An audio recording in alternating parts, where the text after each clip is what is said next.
Salam dalam kasih Tuhan kita Yesus Kristus, damai sejahtera menyertai saudara-saudara sekalian.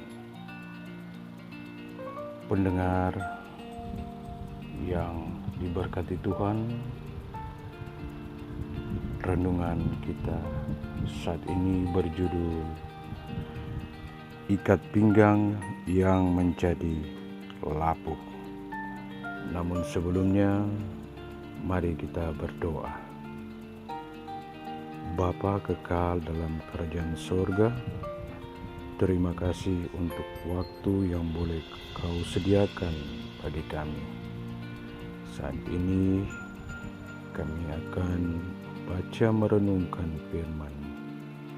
Bantulah kami lewat Roh Kudus turun ke dalam hati dan pikiran kami, agar kami dapat dimampukan untuk memahami kehendak-Mu.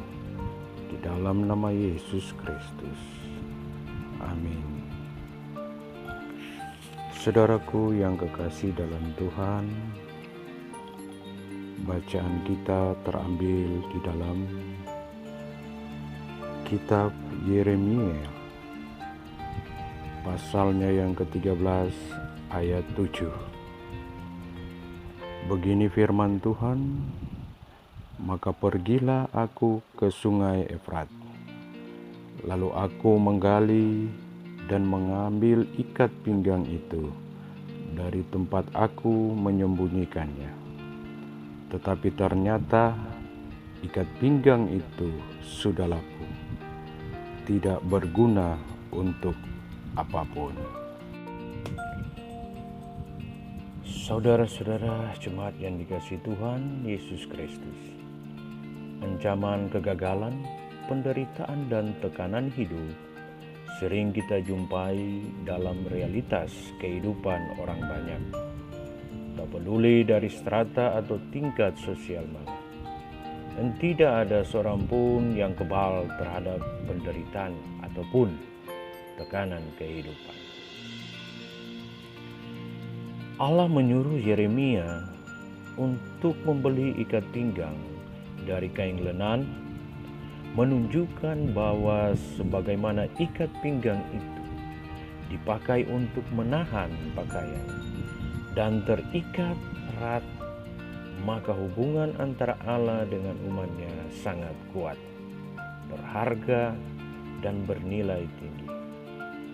Karena ikat pinggang sering menjadi simbol keperkasaan, kemegahan, dalam arti bahwa orang kalau pakai ikat pinggang, maka orang tersebut akan terlihat rapi dan gagah. Sementara lenan adalah bahan yang berkualitas tinggi di Mesir dan dipandang memiliki nilai yang sangat tinggi dan berharga karena bahannya yang halus dan kuat sehingga dipandang begitu istimewa. Allah kemudian menyuruh Yeremia untuk memakainya, menunjukkan bahwa ikat pinggang lenan ini adalah gambaran kemuliaan, kehormatan, dan kejayaan umat Tuhan ketika ada dalam rangkulan Tuhan Allah. Sesungguhnya mereka adalah bangsa yang kuat dan diberkati. Namun, ikat pinggang yang sangat kuat dan berharga nilainya itu harus dilepas atau dibuka kembali untuk disembunyikan di pinggir sungai Efrat, di celah-celah bukit batu, menunjukkan bahwa hubungan perjanjian Allah dengan umatnya yang baru dibangun kembali dengan Raja Yosia setelah ditemukannya kitab Taurat di bawah puing-puing bait Allah yang telah diserahkan oleh Imam Besar Hilkiah, ternyata harus mengalami penghukuman ke Babilonia. Sungai Efrat menunjukkan bangsa Babilonia di mana sungai itu mengalir.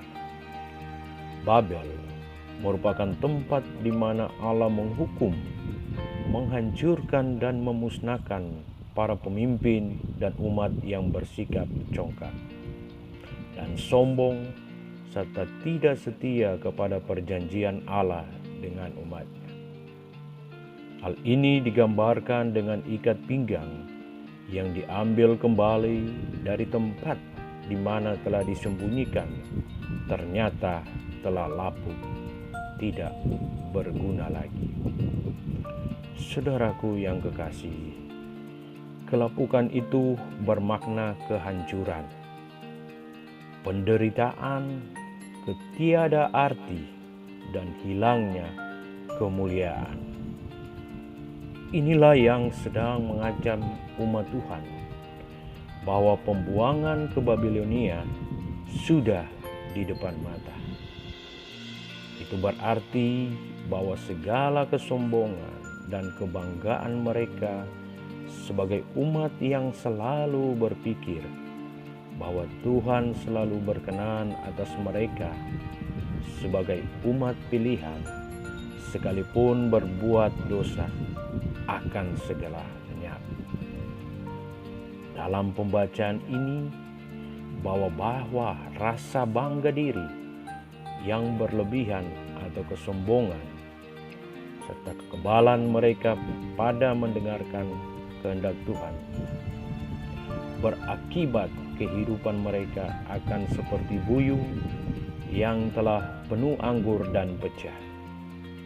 Artinya kekacauan karena kemabukan melanda seluruh negeri. Jemaat yang dikasihi Tuhan kita Yesus Kristus, dalam pembacaan ini kita diajak dan diingatkan untuk menyadari semua realitas yang terjadi di dalam hidup ini. Berbagai bencana yang melanda bangsa ini, gejala pemanasan global yang mengancam dan membuat iklim di dunia tak tergerakkan, dan akhirnya mempengaruhi pertanian dan kelautan kita menjadi bahan perenungan bagi kita. Demikian juga yang saat ini ada virus yang sedang melanda dunia yang merenggut korban. Saudaraku, ada asap pasti ada apinya. Ada kemalangan, pasti ada penyebabnya. Ada korelasi antara penderitaan dan dosa, atau seringkali dosa menjadi penyebab dari penderitaan yang akhirnya membuat kita terkoreksi untuk sadar dan berbalik kepada Bapa. Kita dikoreksi oleh firman Tuhan saat ini untuk menyadari apakah kita lakukan selama ini. Jangan-jangan kita termasuk pada orang-orang yang telah dimabukkan oleh uang, jabatan, dan kekayaan, sehingga kita menjadi sombong dan angkuh. Jangan-jangan kita rajin beribadah, ikut sakramen perjamuan kudus, tetapi kita tidak lagi menghayati akan arti dan makna sebagai orang-orang yang ditebus. Salib yang merupakan simbol penyangkalan dan pengorbanan tidak lagi menjiwai perbuatan-perbuatan kita. Kita lebih cenderung mengutamakan kepentingan diri sendiri, keluarga, dan kelompok.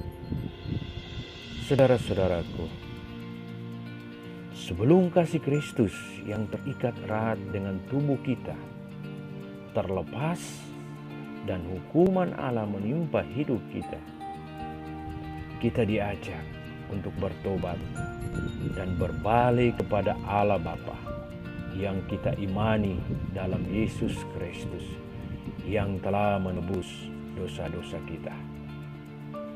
Kita terpanggil untuk memikul salib.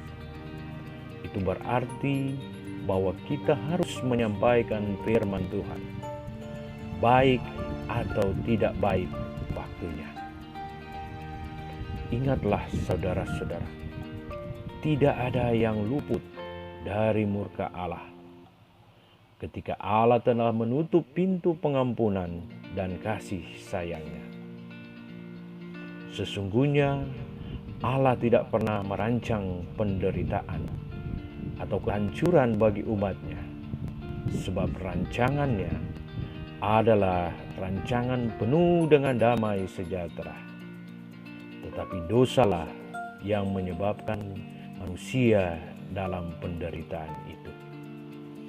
Karena itu, saudara-saudara, bertobatlah dan baliklah pada Bapa. Jangan sampai terlambat, sebab saat ini Dia telah menunggu. Amin. Mari berdoa. Terima kasih ya Bapa di surga, untuk firman-Mu di saat ini yang boleh memberikan kami kekuatan, bahkan juga menyadarkan kami untuk senantiasa kembali kepada Bapa ketika kami telah berada di luar dari kehendak Bapa. Terima kasih ya Bapa di surga. Biar firman ini akan mengubah kehidupan kami semua, sehingga kami layak dalam hidup kekekalan bersama Bapa. Demi Kristus Yesus kami berdoa. Amin. Demikianlah renungan kita saat ini. Semoga bermanfaat bagi kita semua. Tuhan Yesus memberkati kita.